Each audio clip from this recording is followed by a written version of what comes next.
Intéressons-nous maintenant à la question numéro 2 de cet exercice, c'est-à-dire qu'il faut calculer la probabilité de x inférieur ou égal à 4. Alors, pour calculer cette probabilité, il faut essayer de la traduire. Donc, en particulier, traduire en français cet événement qu'on trouve à l'intérieur, hein. Je te rappelle qu'on calcule toujours la probabilité d'un événement donné. Donc, entre les parenthèses, tu te dis, ok, c'est un événement. Donc ça, c'est vraiment un événement, le x inférieur ou égal à 4, et la probabilité, ça te donne un nombre entre 0 et 1. Ça, c'est vraiment important, hein, de bien distinguer les deux types en fait. Et cet événement, on peut le traduire en français. Alors, on peut le traduire en français quand même dans le cadre d'un exemple. Et tout à l'heure, je te donnais un exemple, tu te souviens, hein, avec le joueur à la fin d'un jeu dans une kermesse qui gagne un certain nombre d'euros. Donc là, on est vraiment dans le cas où grand X représente le nombre d'euros gagnés par le joueur. On appelle ça aussi le gain algébrique du joueur. Et donc, ce gain algébrique, il peut être négatif, c'est-à-dire dans le cas où le joueur perd 2 euros. Donc grand X égale moins 2, ça représente l'événement en français. Le joueur a perdu 2 euros à la fin du jeu, tout simplement. Et maintenant, traduisons en français x inférieur ou égal à 4, qui n'est plus un événement élémentaire, parce que c'est un événement plus complexe en fait. Tu vois, c'est plus un événement grand X égale 0 ou grand X égale 3, bref, un égal en fait. Là, c'est un événement plus complexe, tu vois, on sent qu'il va être plus gros comme événement. Donc, on le traduit en français, et bien ça, pour reprendre vraiment l'exemple que je te donnais, même si c'est pas le cas dans cet exercice, il n'y a pas vraiment d'exemple concret, il n'y a pas de situation si tu veux. Mais là, voilà, on va essayer de concrétiser avec une situation. Donc là, le joueur gagne en fait, gagne moins, hein, donc inférieur ou égal, hein, c'est pas moins strictement, moins de 4 euros. Voilà, pour reprendre un petit peu l'exemple. Et souvent, les événements, quand on les traduit en français, on met des guillemets. Ça marche. Et donc ça, là, ça nous parle. On sait que le joueur gagne moins de 4 euros. Mais on sait aussi que le grand X peut prendre qu'un certain nombre de valeurs. Hein, il peut prendre soit moins 2, soit 0, soit 3, soit 5, soit 10. Donc là, les seules possibilités, c'est x égale moins 2, cette possibilité-là, ou x égale 0, ou x égale 3, hein, et il n'y en a pas d'autre en fait. Le joueur, en fait, il peut gagner moins 2 euros, c'est-à-dire il perd 2 euros, ou alors il gagne rien du tout, ou alors il gagne 3 euros. Voilà les trois situations possibles correspondant à cet événement grand X inférieur ou égal à 4. Tu vois qu'on le traduit en fait, cet événement grand X inférieur ou égal à 4, en termes d'événements élémentaires, en termes d'union en fait, de réunion d'événements élémentaires, sachant que chacun, hein, ici, eh bien, ce sont des événements, hop, élémentaires. De la même façon que celui-ci, hop, et que celui-là. Voilà. Et une fois qu'on a ça, eh bien, il faut calculer la probabilité de ça.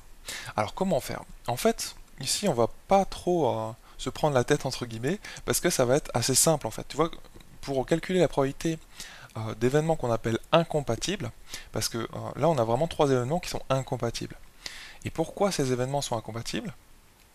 Eh bien parce que l'incompatibilité, je vais y arriver, ça veut dire des événements qui ne peuvent pas se produire en même temps. Là, ils sont bien incompatibles, tu vois. Eh bien, tu peux pas avoir x égale moins 2 à la fois avec x égale 0. Hein, tu peux pas non plus avoir x égale 0 et x égale 2 et x égale 3 par exemple. Tu comprends? C'est pour ça qu'on dit qu'ils sont incompatibles. Incompatibles, hein, dans les probabilités, ça veut dire ne peuvent pas se produire en même temps. C'est ça que ça veut dire et c'est important parce que tu retrouveras ce terme. Et ça permet en fait de calculer leur probabilité beaucoup plus simplement, de calculer la probabilité de leur réunion beaucoup plus simplement. Ne peuvent pas se produire en même temps. Quand ils ne peuvent pas se produire en même temps, eh bien, la simple chose qu'il faut faire, c'est juste que tu additionnes les probabilités en fait de chacun. Donc là, tu vas faire, pour calculer la probabilité de ça, on peut remettre égal P de ça, égal P de ça.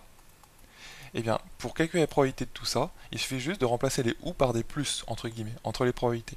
Donc ça fait P de x égale moins 2, plus P de x égale 0, plus P de x égale 3. Alors attention, hein, ça marche pas tout le temps, hein. Ça marche que quand les événements sont incompatibles. S'ils sont pas incompatibles, c'est-à-dire s'il y a une possibilité en fait qu'ils se produisent ensemble, ou qu'il y ait une intersection en fait entre les deux. On va pas trop rentrer dans le détail ici, mais qui n'est pas nulle, hein, tu vois qu'il y a une intersection entre les deux, hein, c'est vraiment qu'il y a un point commun entre les deux événements. Dans ce cas-là, tu peux pas additionner comme ça marche. Hein. Donc là, on peut le faire seulement parce que les événements n'ont aucun point commun. Tu peux pas avoir x égale moins 2 et à la fois x égale 0. C'est pas possible. Et à la fois x égale 3. Donc là, on peut additionner. C'est seulement dans cette situation, attention, hein, que tu peux additionner.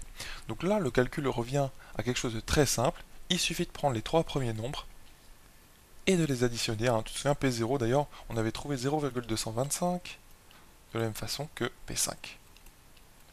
Donc là, on additionne tout ça, et ça va nous donner, c'est très simple, hein, 0,1 plus 0,4, ça nous donne 0,5, plus 0,225, ça nous donne 0, et bien, 725. Voilà, ça y est, on a notre probabilité que le joueur gagne moins de 4 euros. Hein, j'espère que tu auras compris comment on a fait. On est vraiment parti de ce qu'on voulait avoir, c'est-à-dire P de x inférieur ou égal à 4, et on a traduit. On a essayé de traduire ça, pour petit à petit essayer de décomposer à partir de choses que l'on connaît. Et là, ce que l'on connaît, eh bien, c'est vraiment P de x égale moins 2, ça on connaît, P de x égale 0, c'est connu, c'est un nombre connu, de la même façon que P de x égale 3. C'est toujours comme ça qu'il faut faire dans un exercice de maths. Alors c'est plus facile à dire qu'à faire, mais en t'entraînant un petit peu, tu vas réussir, hein. Que ce soit dans les probabilités ou dans tous les autres chapitres, il faut toujours traduire soit les données qu'on te donne, enfin même les données qu'on te donne, et aussi l'élément manquant. Ce que j'appelle l'élément manquant, c'est ce que tu cherches en fait. Ici on cherchait P de x inférieur ou égal à 4, on l'a d'abord traduit en français, tu vois, et ensuite on l'a traduit avec les événements élémentaires à partir de cette traduction en français, parce qu'elle nous a bien aidé, on l'a traduit avec les éléments élémentaires que l'on a dans le tableau. Voilà, j'espère que tu auras bien compris cet exercice de probabilité, je te dis à bientôt dans une prochaine vidéo.